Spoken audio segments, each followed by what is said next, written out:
ಶುಭಶ್ರೀ ಪ್ರಸಾದ್ ಅವರಿಂದ ಚಿಂತನ. ಈ ಕಾರ್ಯಕ್ರಮ ಆಕಾಶವಾಣಿ ಮೈಸೂರು ಕೇಂದ್ರದ ಕೊಡುಗೆ.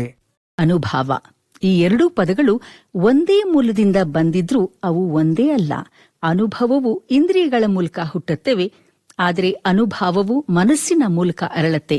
ನಾವು ಕಣ್ಣಿಂದ ನೋಡ್ತೀವಿ, ಕಿವಿಯಿಂದ ಕೇಳ್ತೀವಿ, ಮೂಗಿನಿಂದ ವಾಸನೆ ಗ್ರಹಿಸ್ತೇವೆ, ನಾಲಿಗೆಯಿಂದ ರುಚಿಯನ್ನ ಸವಿತೀವಿ, ಚರ್ಮದಿಂದ ಸ್ಪರ್ಶವನ್ನ ಅನುಭವಿಸ್ತೀವಿ. ಹೀಗೆ ಹೊರ ಜಗತ್ತಿನ ಜೊತೆ ನಮ್ಮ ಸಂಪರ್ಕದಿಂದ ಉಂಟಾಗೋದು ಅನುಭವ. ಬದುಕಿನ ಸುಖ ದುಃಖ, ಗೆಲುವು ಸೋಲು, ಪ್ರೀತಿ ವಿರಹ ಇವೆಲ್ಲ ಅನುಭವಗಳು.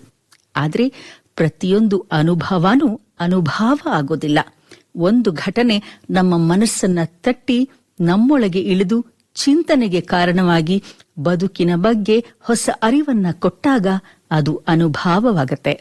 ಅನುಭವವು ಹೊರಗಿನಿಂದ ಬರುತ್ತೆ, ಅನುಭಾವ ಒಳಗಿನಿಂದ ಮೂಡುತ್ತೆ. ಮಳೆ ಎಲ್ಲರ ಮೇಲೂ ಒಂದೇ ರೀತಿ ಸುರಿಯುತ್ತೆ, ಆದರೆ ರೈತನಿಗೆ ಅದು ಭರವಸೆ, ಕವಿಗೆ ಅದು ಕಾವ್ಯ, ವಿರಹಿಗೆ ಅದು ನೆನಪು. ಮಳೆ ಒಂದೇ ಅನುಭವ, ಆದರೆ ಅದರ ಅನುಭವ ಮಾತ್ರ ವ್ಯಕ್ತಿಯಿಂದ ವ್ಯಕ್ತಿಗೆ ಬದಲಾಗುತ್ತೆ. ಅದರಿಂದ ಅನುಭವ ಮತ್ತು ಅನುಭಾವದ ನಡುವಿನ ವ್ಯತ್ಯಾಸವನ್ನ ಸಾಂದ್ರತೆಯ ಮೂಲಕ ಅರ್ಥ ಮಾಡ್ಕೊಳ್ಬಹುದು.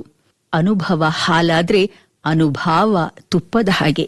ಹಾಲನ್ನ ಕುದಿಸಿ, ಹೆಪ್ಪುಗಟ್ಟಿಸಿ, ಮಥಿಸಿ, ಬೆಣ್ಣೆ ತೆಗೆದು ಮತ್ತೆ ಕಾಯಿಸಿದಾಗ ಮಾತ್ರ ತುಪ್ಪ ಸಿಗುತ್ತೆ.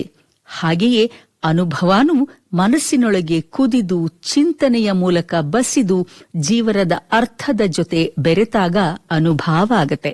ಕಾಫಿಯ ಉದಾಹರಣೆಯನ್ನ ನಾವು ಇಲ್ಲಿ ತೆಗೆದುಕೊಳ್ಳಬಹುದು. ಕಾಫಿ ಪುಡಿಯನ್ನ ನೀರಿನಲ್ಲಿ ಹಾಕಿದ ತಕ್ಷಣ ಅದರ ಸತ್ವ ಸಿಗಲ್ಲ. ಅದು ಕುದಿಬೇಕು, ಬಸಿಬೇಕು. ನಂತರ ಹಾಲು ಮತ್ತು ಸಕ್ಕರೆ ಬೆರೆತಾಗ ಅದರ ನಿಜವಾದ ರುಚಿ ಹೊರಗೆ ಬರುತ್ತೆ. ಹಾಗೆಯೇ ಜೀವನದ ಘಟನೆಗಳು ಕೇವಲ ಸಂಭವಿಸಿದ್ರೆ ಸಾಕಾಗೋದಿಲ್ಲ, ಅವು ನಮ್ಮೊಳಗೆ ಕುದಿಯಬೇಕು. ಆಗಲೇ ಅವು ಅನುಭಾವದ ಸಿಹಿಯನ್ನ ಕೊಡುತ್ತೆ. ಇಂದು ಮನುಷ್ಯನಿಗೆ ಅನುಭವಗಳ ಕೊರತೆ ಇಲ್ಲ, ಆದರೆ ಅನುಭಾವಗಳ ಕೊರತೆ ಇದೆ. ನಾವು ಅನೇಕವನ್ನ ನೋಡ್ತೇವೆ, ಆದರೆ ಎಲ್ಲವನ್ನ ಅರಿಯೋದಿಲ್ಲ. ಅನೇಕವನ್ನ ಕೇಳ್ತೇವೆ, ಆದರೆ ಎಲ್ಲವನ್ನ ಮನಸ್ಸಿನೊಳಗೆ ಇಳಿಸಿಕೊಳ್ಳೋದಿಲ್ಲ. ಅದರಿಂದ ಬದುಕಿನ ಮೌಲ್ಯ ಅನುಭವಗಳ ಸಂಖ್ಯೆಯಲ್ಲಿ ಇಲ್ಲ, ಅವುಗಳಿಂದ ಹುಟ್ಟುವ ಅನುಭವದ ಸಾಂದ್ರತೆಯಲ್ಲಿದೆ. ಅನುಭವ ಬದುಕಿಗೆ ವ್ಯಾಪ್ತಿಯನ್ನ ಕೊಡುತ್ತೆ, ಅನುಭಾವವು ಬದುಕಿಗೆ ಆಳವನ್ನ ಕೊಡುತ್ತೆ. ಅನುಭವ ಕಣ್ ತೆರೆಸಿದ್ರೆ ಅನುಭಾವ ಅಂತಃಕರಣವನ್ನ ತೆರೆಸುತ್ತೆ. ಅದರಿಂದ ಅನುಭವ ಮತ್ತು ಅನುಭವ ಎರಡು ಬೇರೆ ಬೇರೆ ಸಂಗತಿ ಅಲ್ಲ, ಅವು ಒಂದೇ ನಾಣ್ಯದ ಎರಡು ಮುಖಗಳು. ಅನುಭವ ಅನ್ನೋದು ನಮ್ಮೊಳಗಿನ ಪೊರೆಯನ್ನ ಕಳಚಿ ಸಣ್ಣತನವನ್ನ ಬದಿಗಿಸ್ತು ನಾನೇನು, ಯಾತಕ್ಕಾಗಿ, ನಾನು, ನನ್ನ ಬದುಕಿನ ಸಾರ್ಥಕತೆ ಏನು, ಇವೆಲ್ಲವನ್ನ ಕಂಡುಕೊಳ್ಳುವ ಮಾರ್ಗ.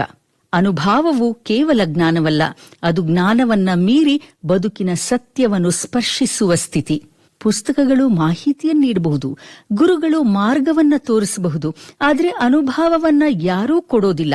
ಅದನ್ನ ಪ್ರತಿಯೊಬ್ಬರೂ ತಮ್ಮ ಬದುಕಿನ ಮೂಲಕವೇ ಸಂಪಾದಿಸಬೇಕು.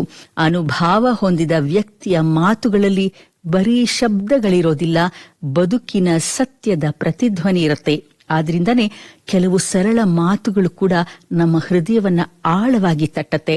ಅನುಭವ ಮನುಷ್ಯನಲ್ಲಿ ವಿನಯವನ್ನ ಬೆಳೆಸುತ್ತೆ, ಅಹಂಕಾರವನ್ನ ಕರಗಿಸುತ್ತೆ, ಪರರ ನೋವನ್ನು ತನ್ನದಾಗಿ ಕಾಣುವ ಹೃದಯವನ್ನ ರೂಪಿಸುತ್ತೆ.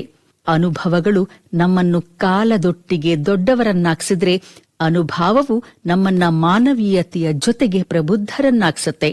ಮನುಷ್ಯನ ಮಹತ್ವವನ್ನ ಅವನು ಎಷ್ಟು ಅನುಭವಗಳನ್ನ ಹೊಂದಿದ್ದಾನೆ ಅನ್ನೋದ್ರಿಂದ ಅಳೆಯೋದಿಲ್ಲ, ಆ ಅನುಭವಗಳಿಂದ ಎಷ್ಟು ಪ್ರಜ್ಞೆ, ಕರುಣೆ ಮತ್ತು ವಿವೇಕವನ್ನ ಬೆಳೆಸಿಕೊಂಡಿದ್ದಾನೆ ಎಂಬುದರಿಂದ ಅಳೆಯಲಾಗುತ್ತೆ.